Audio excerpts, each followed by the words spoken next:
Kelompok pemuda penggiat media sosial di Kabupaten Oku melakukan deklarasi anti-hoax dan ujaran kebencian. Deklarasi dilakukan sebagai bentuk keprihatinan masyarakat Oku terhadap makin maraknya berita hoax dan ujaran kebencian menjelang pemilihan kepala daerah. Syakirin Edo, salah satu penggagas netizen anti-hoax, mengungkapkan pihaknya ingin mengedukasi masyarakat, khususnya pengguna media sosial, agar lebih bijak dalam menggunakan media sosial. Pihaknya khawatir jika bercerita hoax dan ujaran kebencian tetap menyebar dapat memecah belah masyarakat Oku menjelang pemilihan kepala daerah serentak Desember mendatang.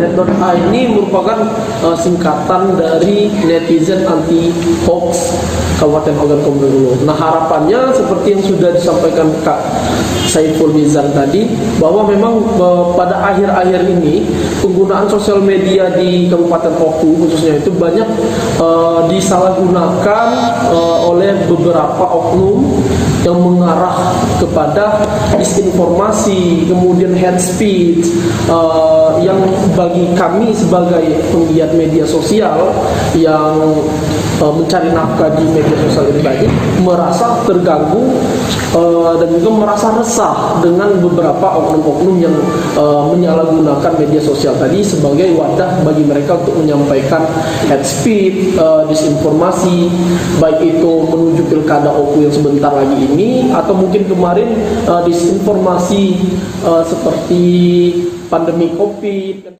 Selain itu, penggiat medsos Oku ini juga akan menyisir media sosial yang terkait menyebar ujaran kebencian dan berencana melaporkannya.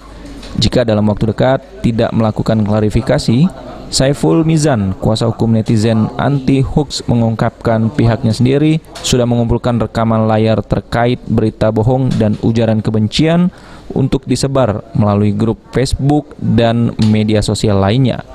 Dalam kesempatan ini juga kami sampaikan bahwa melalui pertemuan ini kami mensomasi secara terbuka untuk beberapa akun yang mungkin nanti akan kami bagikan di sini kepada kawan-kawan wartawan untuk dalam waktu 2 kali 24 jam